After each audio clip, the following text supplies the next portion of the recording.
Good morning and a very very happy morning. We are reading Be Your Future Self Now written by Benjamin Hardy. हम हैं step number 7 कि किस प्रकार से हम अपने फ्यूचर सेल्फ को इस प्रेजेंट मोमेंट में ला सकते हैं, which is a very very powerful thing to do. तो वो कहता है एग्रेसिवली कंप्लीट इम्परफेक्ट वर्क, कि जहाँ पे भी आपको ये लगता है कि आपका काम उत्तम नहीं है उसे बिल्कुल दम लगा के एग्रेसिवली करें. और यहाँ पर एक पोस्टर बना हुआ है कि जितना आप इन्वेस्ट करते हैं उसकी कंपाउंडिंग के साथ में आपका फ्यूचर सेल्फ और एक्सपोनेंटली ग्रो करता है. तो वो कहता है कि पीटर थील की यहाँ पे कुछ लाइंस हैं. If you are planning to do something with your life, अगर आप अपनी ज़िंदगी के साथ कुछ करना के प्लान कर रहे हैं और ये आपका 10 साल का प्लान है कि वहाँ पर आप कैसे पहुँचेंगे, तो आप अपने आप से ये पूछो कि ये आप 6 महीने के अंदर अंदर कैसे कर सकते हैं. सेठ गोविंद कहते हैं, ship often, ship lousy stuff, but ship constantly, skip meetings often, skip them with impunity. ship means अगर आपको काम करना है, आप काम करें, थोड़ा कम अच्छा हो रहा है तो भी काम करें, कॉन्स्टेंटली काम करें, फजूल की मीटिंग्स को छोड़ें और सिर्फ काम करें, मतलब शिप मतलब डिलीवर करें. सेठ गॉर्डन जो हैं आज के ज़माने के सबसे प्रोलिफिक एक इनोवेटिव बिजनेस थिंकर रहे हैं. 1999 में उन्होंने अपना पहला बुक पब्लिश किया, परमिशन मार्केटिंग. एक रेवोल्यूशनरी ह्यूमन कॉन्सेप्ट था, जहाँ पे उन्होंने ये लिखा और ये तरीका बताया कि लोग खुद आपको परमिशन दें मार्केटिंग करने के लिए, अपने प्रोडक्ट को शोकेस करने के लिए, रादर कि आप एग्रेसिवली उनकी लाइफ को इंटरप्ट करें अपनी मार्केटिंग के द्वारा. 2003 में गॉर्डन ने पर्पल काउ नाम की एक बुक पब्लिश की, जो मैंने भी पढ़ी है. ये एक बहुत ही बोल्ड इन्विटेशन था कि आप ये बोरिंग प्रोडक्ट्स बनाएं और बार बार उनको मार्केट करें, और ब्राउन काउ यानी जो कि बहुत कॉमन होती है वैसे ज़िंदगी अपने बिजनेस को रन करें. इसकी जगह पर्पल काउ, ताकि जो सबसे स्टैंड आउट करता है, बोल्ड होता है, उस तरह से अपने बिजनेस को क्रिएट करें तो आप रिमार्केबल हो जाएंगे. तो वो लिखते हैं कि इफ़ यू आर रिमार्केबल, अगर आप लोग आपको दूर से देख सकते हैं, रिमार्क कर सकते हैं, मार्क कर सकते हैं, तो ऐसा हो सकता है कि कुछ लोग आपको नहीं पसंद करें. ये एक डेफिनेशन है जहाँ पे कि रिमार्केबल होने का, फेमस होने की भी तो पनिशमेंट है कि लोग जेलस करते हैं. कोई भी व्यक्ति, उसको हर एक से प्रेज़ नहीं मिलती है. सिर्फ जो टिमिड लोग होते हैं ना, वो सोचते हैं कि लोग मुझे नोटिस ना करें. क्रिटिसिज्म उसी के पास में आता है जो स्टैंड आउट करता है. तो गॉर्डन ने जो पर्पल काउ का आइडिया था, जो अपनी बुक लॉन्च के अंदर किया, के अंदर जो उनकी पहली बुक आई ना, वो एक ना दूध के डब्बे के अंदर, उसके अंदर बुक के अंदर थी, और शिपिंग और हैंडलिंग की भी ज़रूरत थी, और साइड वे में उसके अंदर लिखा हुआ था, इसकी 1,50,000 कॉपीज़ प्रिंट हो चुकी है फर्स्ट 2 years के अंदर ही. Mean the way that book was delivered, published, it was all in a matter of standing out. 2007 में गॉर्डन ने एक और बुक पब्लिश की, द डिप. ये एक्सप्लेनेशन है कि वाई जो वर्ल्ड में बेस्ट बनना है उसको लोग अंडररेटेड करते हैं, और उसको कैसे करना है. बेस्ट करने के लिए आपको किस तरह से तब तक किसी काम को करना है जब तक की ज़रूरत है, और किस समय उसको क्विट कर देना है. वे कहते हैं कि कई बार हमें लाइफ में हम कुछ कर रहे हैं और एक टाइम आता है कि हमें उसको क्विट करना ही करना होता है आगे विन करने के लिए. तो कहते हैं कि जो ऐसे लोगों के शब्द लिखे हुए होते हैं ना, कि जो लोग छोड़ते हैं वो कभी जीतते नहीं हैं, जो जीतते हैं वो कभी छोड़ते नहीं हैं, वो कहते हैं ये गलत एडवाइस है. विनर जो होते हैं वो हर चीज़ को क्विट करते हैं फ्रॉम टाइम टू टाइम. वो लोग क्विट करते हैं क्योंकि वो एक राइट चीज़ को राइट टाइम पे क्विट करते हैं. और क्विट क्या करते हैं? अपने छोटे गोल्स को क्विट करते हैं, ऐसी चीज़ों को क्विट करते हैं जो आपके गोल यानी आपके उद्देश्य, यानी जो आप माउंटेन क्लाइंब कर रहे हैं उसके पास आपको नहीं लेके जा रहे हैं. आप सिर्फ वहाँ पर इसलिए ना स्टिक करें क्योंकि आपका फॉर्मल सेल्फ, जो आपका पहले आप उससे इन्वेस्टेड थे, हर उस चीज़ को छोड़ दें जो आपके फ्यूचर सेल्फ की तरफ आपको नहीं लेके जा रहा है. गॉर्डन ने 2008 के अंदर एक और बुक पब्लिश की, ट्राइब्स, जो कि एक लीडरशिप मैनिफेस्टो के ऊपर थी. और फिर 2010 के अंदर linchpin, a book about becoming indispensable in your work, कि आप इतने ज़्यादा पावरफुल और इस तरह से लोगों को अपना वर्क दें कि लोग आपके बिना काम ही ना चला सकें. इस बुक के अंदर उन्होंने इंट्रोड्यूस किया आइडिया ऑफ शिपिंग. शिपिंग का मतलब डिलीवर. ये आइडिया उन्होंने स्टीव जॉब्स से उधारा लिया. शिप का मीनिंग क्या है गॉर्डन्स के लिए? किसी भी चीज़ को शुरू करने का मतलब है उसको फिनिश करना. और कई प्रोजेक्ट जो हमारे अभी रियल में फिनिश नहीं होते हैं तो भी हमें उसे शिप करना है। शिपिंग का मतलब है पब्लिश करना। अगर आप कोई ब्लॉग लिख रहे हैं उसको पब्लिश करना, अपनी प्रेजेंटेशन है सेल की वो दिखाना, फ़ोन को आंसर करना, मफिन्स को सेल करना, अपने रेफरेंसेस को भेजना। शिपिंग का मतलब है कि आपका काम और बाहरी दुनिया जहाँ पे वो काम जाना है उसका कॉलिजन, उसका मिलना। ये देखिए सारी बुक्स के थ्रू एक जर्नी दिखाई गई है। नंबर 1, इस तरह से मार्केट करना कि लोगों को लगे कि आप उन्हीं के लिए मार्केट कर रहे हैं। पर्पल काउ, बिल्कुल स्टैंड आउट करना ताकि लोग आपको देखें कि आप बिल्कुल डिफरेंट हैं। देन डिप, जहाँ पे चीज़ों को उस समय छोड़ देना जब उनका ज़िंदगी में से मतलब ख़त्म हो जाए। और फिर यहाँ पे है शिप, यानी जो भी आप कर रहे हैं उसका बाहरी दुनिया जहाँ पे भी आप बिज़नेस करेंगे उसका इम्पैक्ट। वक्त आप कॉन्स्टेंटली शिप कर रहे होते हैं ना, कॉन्स्टेंटली डिलीवर कर रहे होते हैं, तो ये आपको अनेबल करता है कि आपके बेस्ट वर्क आप क्रिएट करें। आपको हमेशा ऑन द ट्रैक रखता है, ऑन द वर्क रखता है। लेकिन कहते हैं कि शिपिंग का मतलब ये नहीं कि आपका फोकस ये है कि आप मास्टरपीसेस क्रिएट कर रहे हैं। कहते हैं मैंने 100 से ज़्यादा बुक लिखी लेकिन कोई ज़रूरी नहीं कि वो सारी अच्छे से बिकी। पिकासो ने हजारों पेंटिंग्स बनाई लेकिन उसमें से जो बहुत फेमस हुए वो सिर्फ 3 थी। राइटर कहता है कि जब मैं आपको गॉर्डन की बुक्स के बारे में बता रहा हूँ तो मैं उसके कुछ पॉपुलर वर्क के लिए बता रहा हूँ, लेकिन उसने 20 से ज़्यादा बुक्स लिखी, हजारों पोस्ट लिखी, वो हर रोज़ कुछ ना कुछ डिलीवर करते थे। शिपिंग का मतलब है कि आपने कुछ भी फिनिश किया उसको पहले से बेटर किया। इस बात को और पावरफुली लिनार्डो विंसी जो बोलते हैं, वो कहते हैं आर्ट जो होता है, कला, वो कभी भी ख़त्म नहीं होती है, उसको आप छोड़ देते हैं। फिनिश करने के लिए आपको रिलीज़ करना है, चाहे आपका काम थोड़ा अभी इम्परफेक्ट है, यानी आपका दुनिया के अंदर ना आपका काम बराबर दिखना चाहिए। आप परफेक्ट करने के लिए ये नहीं कि मैंने अभी रिलीज़ किया, कोई काम करके दिखाया, मीन्स कॉन्स्टेंटली कॉन्स्टेंटली कॉन्स्टेंटली आपको लोगों की नज़रों में रहना है।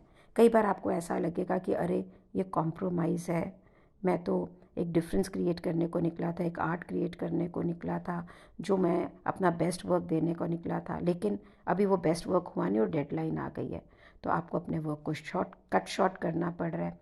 लेकिन ये शिपिंग इम्पॉर्टेंट है और गॉर्डन बहुत पावरफुली करते हैं। इट इज़ एक डिसिप्लिन अगर हो जाए कि मुझे हर रोज़ या कोई ना कोई काम करके अपना बाहर देना है, तो लॉन्ग टर्म पाथ के अंदर आप इंडिस्पेंसिबल हो जाएंगे।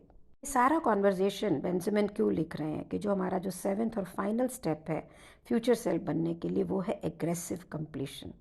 हम जो भी प्रोजेक्ट लें उसको कंप्लीट करते हैं, उसको डिलीवर करते जाएं, कंप्लीट करते जाएं, डिलीवर करते जाएं। आजकल अगर आप देखिए कि जो सोशल मीडिया भी है उसमें भी वो क्या बोलता है कि हर रोज़ आप पोस्ट डालें, हर रोज़ आप रील डालें, बल्कि 3-4 डालें, चाहे वो बहुत अच्छी है कि नहीं, means constantly you are there present. So यहाँ पे जो aggressive completion of your project, completion of your goals, completion of your objective, चाहे वो इम्परफेक्ट ही हो लेकिन कंसिस्टेंटली आपको उसके ऊपर काम करना है, और धीरे धीरे आप देखेंगे कि आपके प्रोजेक्ट बेटर होते चले जाएंगे। अपने फ्यूचर सेल्फ को बनने के लिए आप मैदान से बाहर नहीं जा सकते हैं। जो हमारे हेड में नहीं होता पैरालिसिस और बाय एनालिसिस, सारा दिन सोचते रहना, नहीं ऐसे ही होना चाहिए, नहीं वैसे ही होना चाहिए, नो, ये आपको अरीना से बाहर ले आएगा। अरीना यानी मैदान खेल का वही है जहाँ पे आप अपना काम करते हैं एंड देन यू शिप करते हैं, मीन्स डिलीवर करते हैं, चाहे वो थोड़ा इम्परफेक्ट ही हो।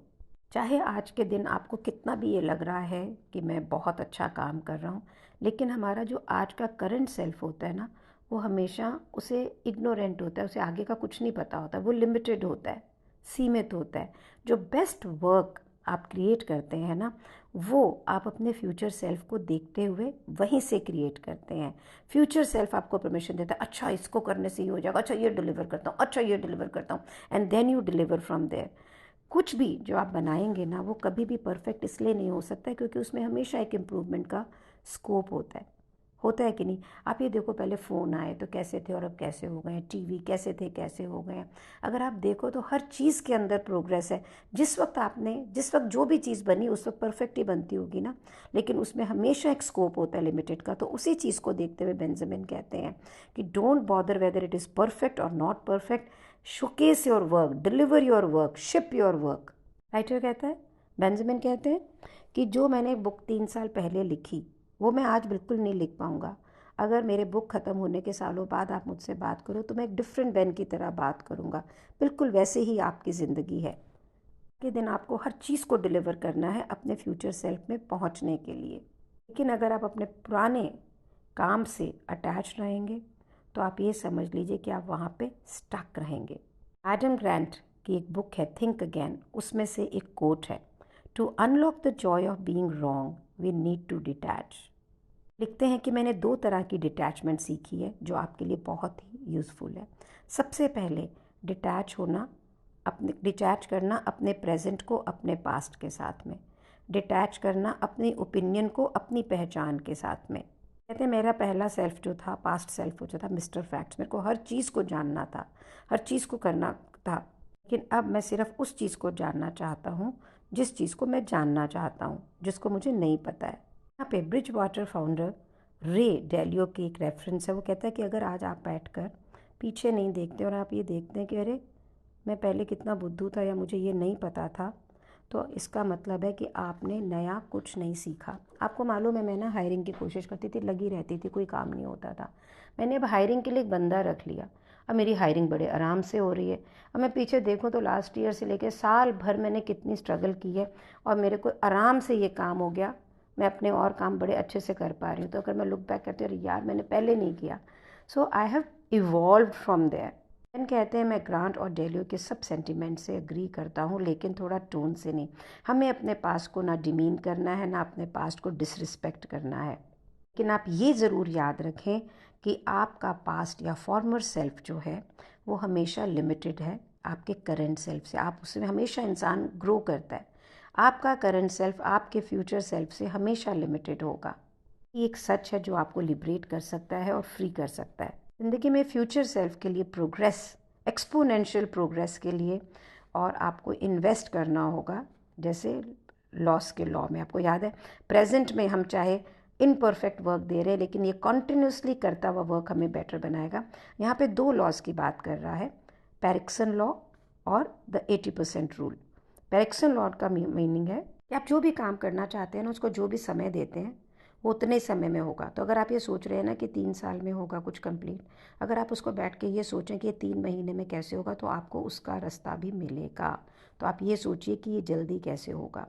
इसी तरह से एक 80% रूल है कि काम किया हुआ बेटर है चाहे वो परफेक्ट हो या नहीं हो। डैन सुलिवन एक्सप्लेन करते हैं कि 80% जो रिज़ल्ट आता है % ही हमें रिजल्ट देते हैं, बल्कि 100% जो है ना कि उसको किसी भी काम को नहीं 100% उत्तम हो, that is in the thinking process. तो अगर आपने 80% भी उस काम का कर लिया that will get you result.